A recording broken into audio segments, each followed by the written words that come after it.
Hi, hello. Welcome to the episode of Isaiah's Newsstand. It's your host, Isaiah Edwards. The date is October the 21st, 2025. Hopefully this episode finds you well, in good spirits and high hopes. As for me, I'm doing pretty good. Today was a good day. It's been a nice Tuesday, if you will. Work was solid. I came in. It didn't look as busy as yesterday, so I was like, I'm glad that the pace is just looking like it's going to be a steady day, not a crazy day. And then as I got into it, it really wasn't that bad. We really caught up. By the time I got some help, some assistance, it was down to I think 3 buggies or so. There were some skids, and I don't know if the skids are coming from, last week or if these are new ones. I'm not sure. I'm assuming they're from last week, maybe even a mix. But I'm imagining we're going to get this all done and just, chip away at it as we go. So far, the week is looking good. It's looking solid. Also, I slept pretty well today. I know I just kind of skipped that part. But I will say, though, and I'm not going to get into the details because no one really cares about dreams. Like, oh, I had a dream. But I just had an annoying dream. And it was one of those things where it wasn't even a major dramatic affair, but it was just that was a bummer dream. And then I just didn't get out of bed, but I got to work on time. Everything was solid, but I was just annoyed about that. But luckily still got up on the right side of the bed. So we love that. Work was good.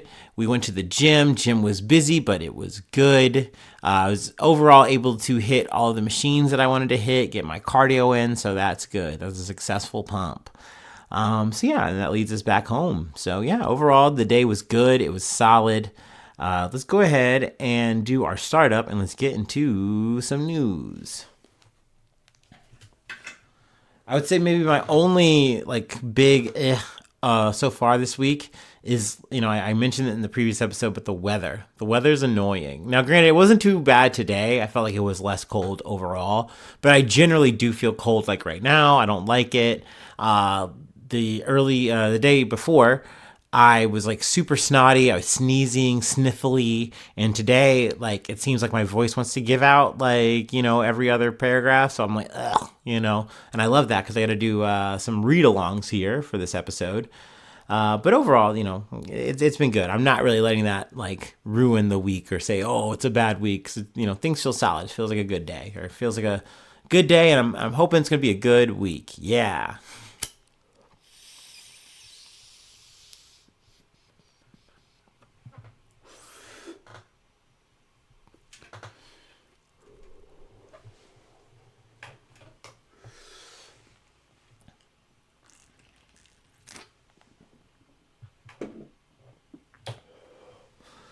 All right.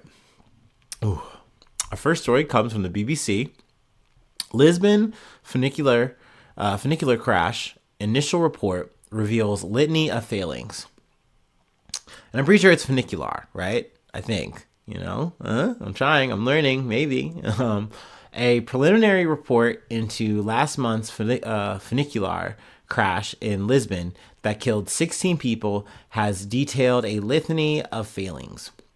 Portugal's Air and Rail Accident Investigations Bureau said an underground cable, which acted as a counterweight between two carriages and broke, causing the crash, was defective and had never been certified for passenger transportation.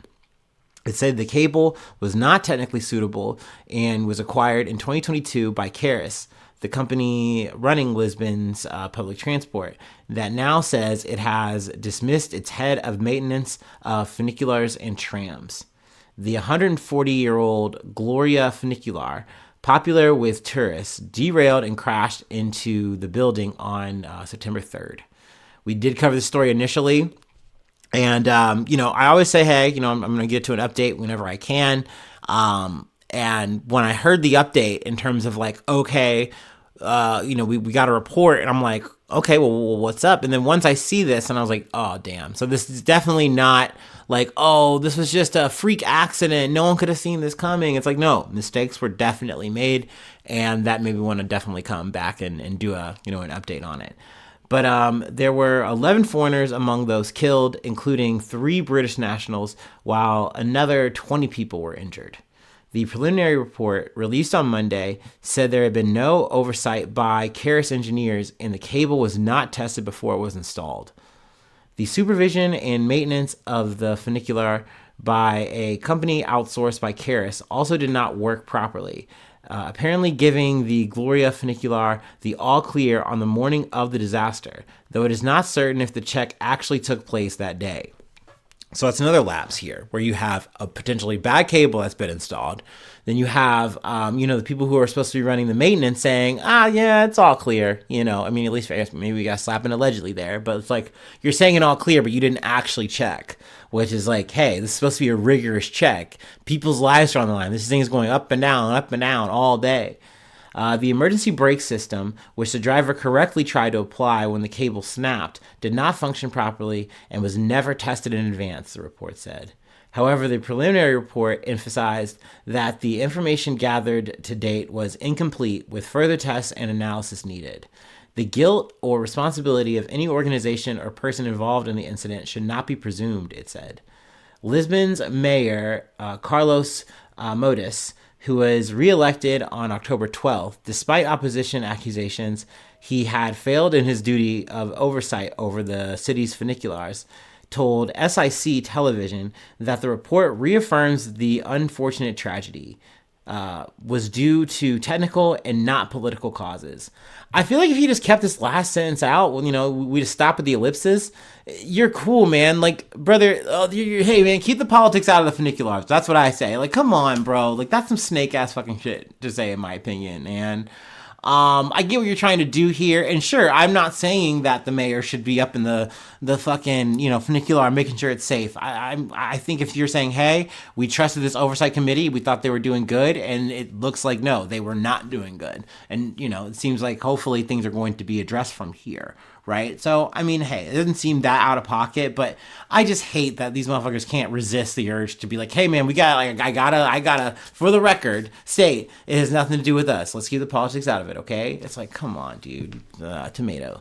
Keris issued a statement stressing it was not possible at this time to state whether or not the nonconformities in the use of the cable are relevant to the accident, referring to a passage in the report that notes the same cables have been used in use on the Gloria funicular for 601 days without incident. According to the accident report, at this point in time, it cannot be said whether the use of this type of non-compliant cable intervened or what intervention it had in the rupture. And it is certain for the investigation that there were other factors that had to intervene. The company stressed that though the cables have been brought into use under the current board of directors who took office in May of 2022, the acquisition process took place under the previous board. So once again, just more like, hey, wash our hands of this, point it down somewhere else. Someone else is involved. It wasn't us, okay? Among other safety recommendations to be further detailed are that Keris implements a new safety management system, in line with European best practice. The full report will take about 11 months to complete. If that is delayed, a more detailed interim report will be released instead. Meanwhile, all Lisbon cables have been ordered to be out of service until the necessary safety checks are put into place. All braking systems need to be reviewed to see if they can stop the carriages if the cable fails, which had not been in the case in the Gloria accident, the report advised. It also recommended closing a loophole whereby Lisbon's historic funiculars are exempt from legal and supervisory oversight that applies to other cable cars driven forms of transport. Yeah, I would agree with that last statement. I think you might just want to just do that. Like, I get that you want to have these historical protections maybe to preserve a thing, but in this situation, you're preserving the lives of people. I feel like that should always take, precedent. So yeah. There's an update there. I imagine we will come back maybe if there's another report that sheds some more light on this. I mean, I would have loved. I mean, not loved. Obviously, this is a very terrible, tragic accident, but I would have loved to just not come back to the story with something like this and just say, hey man, this was that freak accident. This was something completely out of, control, but everyone was doing their jobs. Everyone was vigilant. Like, you know what I mean? That would be a better story to tell you, right? But that's just not what it is. And now I know that. I'm like, okay, well, we gotta tell it like it is, huh? Anyway, let's move from one thing to another. From CNN. Shrapnel from Marines' anniversary demonstration detonates over California interstate and hits squad car, Highway Patrol says. An artillery shell fired as part of the Marine Corps 250-year anniversary celebrations prematurely detonated over Interstate 5 in California Saturday, striking a patrol vehicle with shrapnel, according to the California Highway Patrol. No injuries were reported from the incident, which took place in an area where the Highway Patrol had stopped traffic during the live fire exercise at Camp Pendleton, the agency said in a statement Sunday. The Marine Corps was alerted and canceled the firing of additional live ordnance over the highway. That's smart. That's good. That's good that they say, oopsie daisy. This was an unusual and concerning situation, California Highway Patrol Border Division Chief Tony Coronado said in the statement. It is highly uncommon for any live fire or explosive training activity to occur over an active freeway. As a Marine myself, I have tremendous respect for our military partners, but my foremost responsibility is ensuring the safety of the people of California and the officers who protect them. The live demonstration had sparked a back and forth between Vice President J.D. Vance, who spoke at the event, and California Governor Gavin Newsom, who declared it unsafe and ordered the freeway closed. The incident also comes as the Trump administration and the state of California have clashed over several high-profile issues, including the deployment of the National Guard to Los Angeles and congressional redistricting. The Marine Corps said live firing training was conducted at Camp Pendleton year-round to maintain combat readiness and precision. Precision. Precision? You be the judge. We are aware of the report of a possible airborne detonation of a 155, I believe, millimeter, maybe? I hope I'm right there. Artillery round outside the designated impact area during the U.S. Marine Corps Amphibious Capabilities Demonstration. Spokesperson Captain Gregory Drubelis, we're going to say Drubelibus. Sure, that's a fun name. I don't like it. Anyway, who am I to judge? What's in a name? Drubelibus. Like syllabus, said in a statement to CNN on Sunday. The demonstration went through a rigorous safety evaluation and deliberate layers of redundancy to ensure the safety of fellow citizens, he said. Following established safety protocols, firing was suspended. No injuries occurred, and the demonstration concluded as scheduled. I feel like this statement reads as them saying, we did everything right, we did everything right, we did everything right. We didn't do anything wrong. So that thing happened, though, but we did everything right.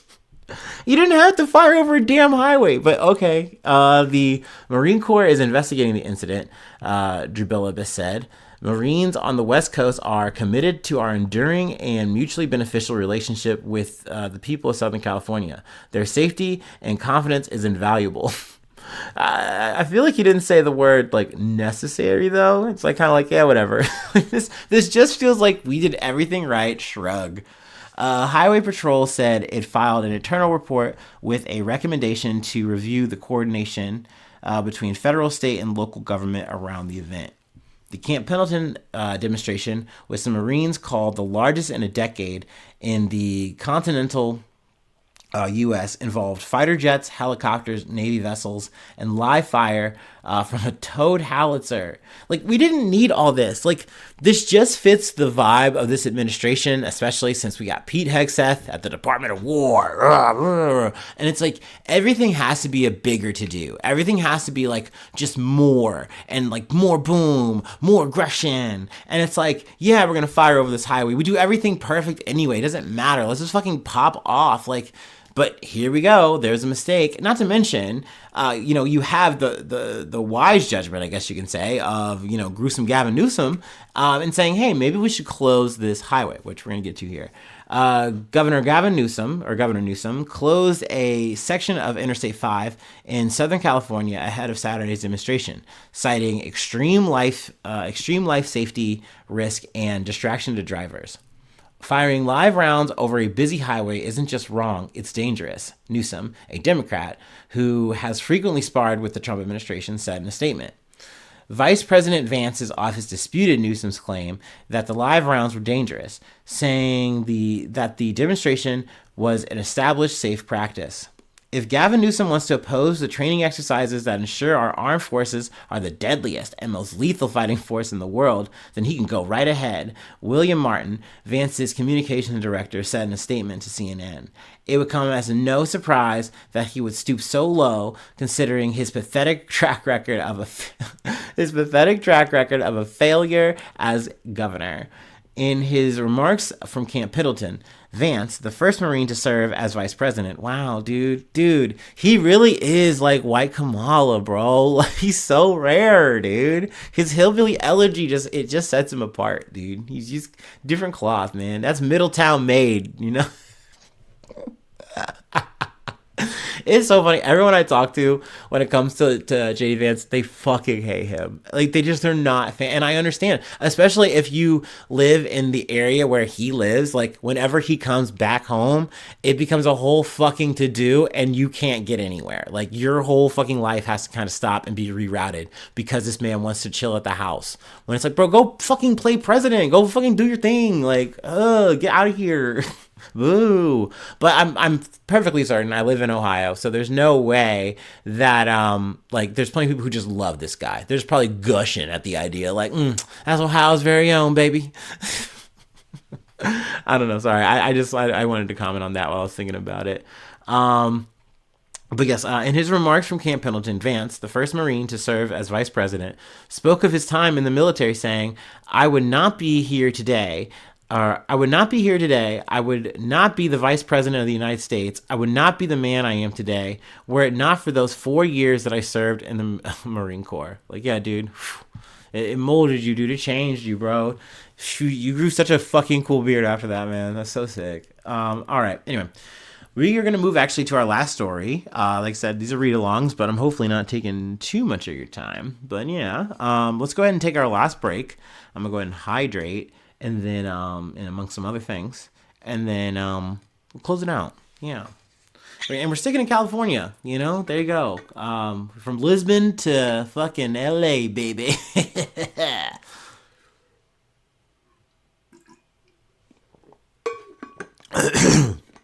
A story I will say I left on the cutting room floor. Apparently, there's a second moon. But let's looking at the story, it's like a quasi-moon thing, and it's like an asteroid, not an asteroid, but like a chunk of rock, big rock. It's kind of in orbit. It won't be around for forever anyway. And so I'm like, is that a big deal? Do I really care about the details on that? Do I need to tell y'all about that? No. Also, there's a recall for some dog food. Salmonella in the dog food. I should be giving you details on that, and maybe I will at a later date. But hey, buyer beware. Google that. I don't know. There you go. Check it out. I feel like that's not yelling fire in like a crowded room. I don't think it's that kind of situation. Especially we're talking like dog food, And I'm not saying every dog food is bad. No, I don't know. I worry about these things. I ponder these things.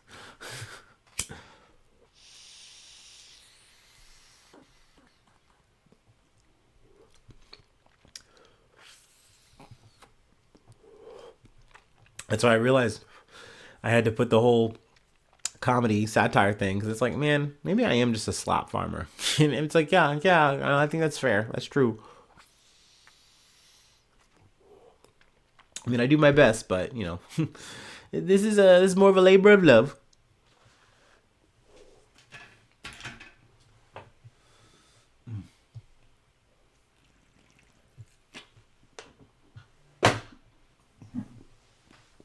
Actually, I'm gonna do a little bonus here.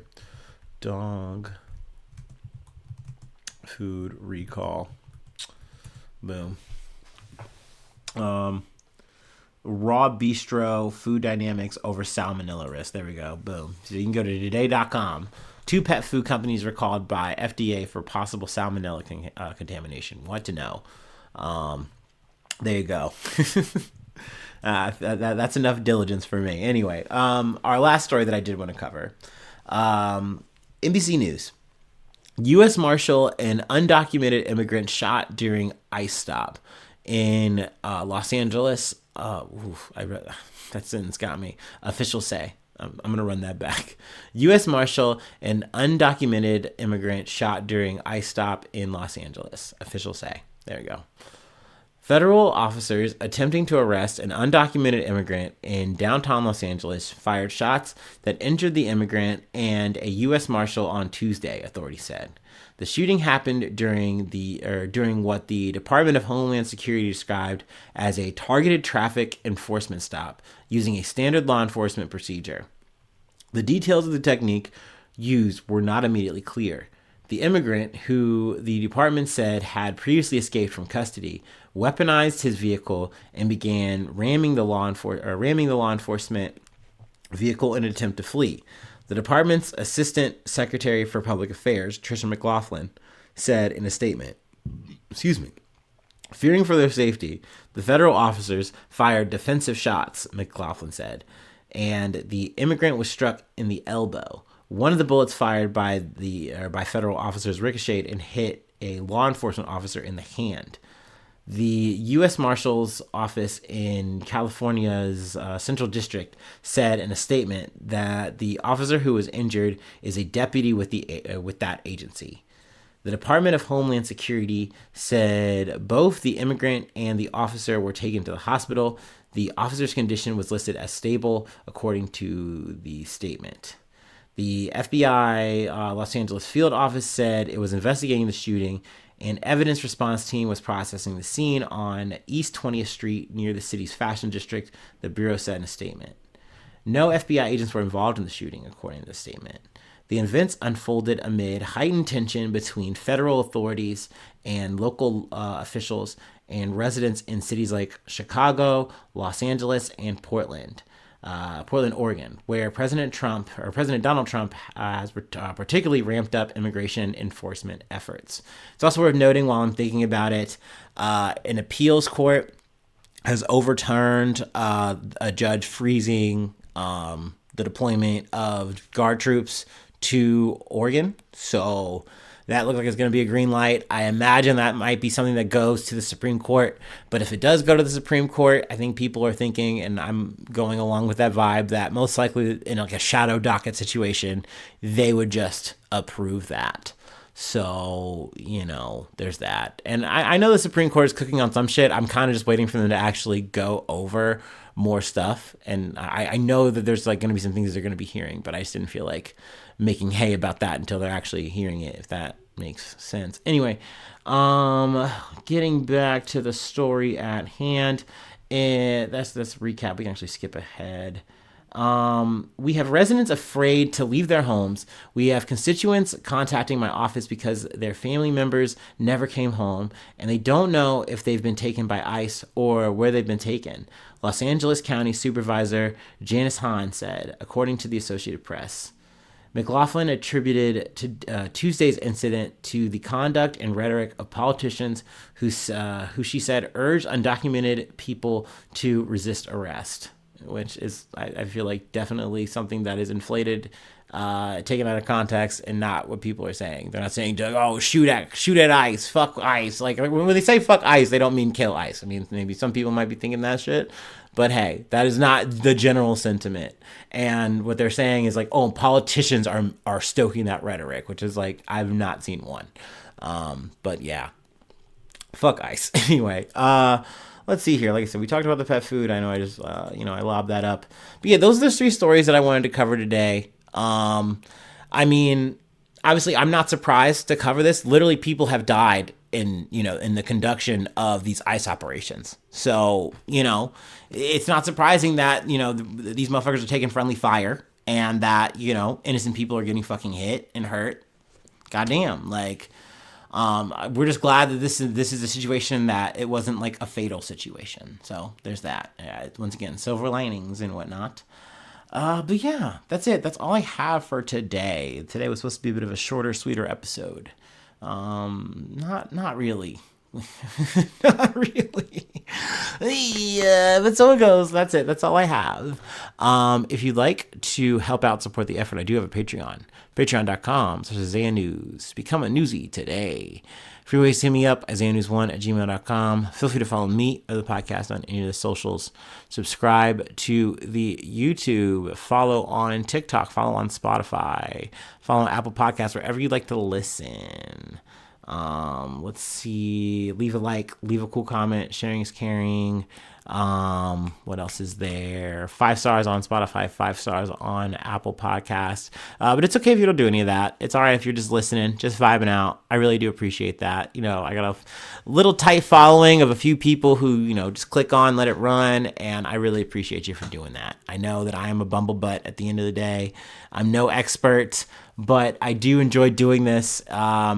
It's become a part of my life. I've been doing it for a few years now, and I really hopefully would like to keep doing that. So yeah, I don't know. I'm just getting a little nostalgic, wistful even. But yeah, that's it. Thanks so much for tuning in. Thanks so much for being a friend, and hopefully I see you soon for some more good news. I love ya. Bye-bye. Mwah.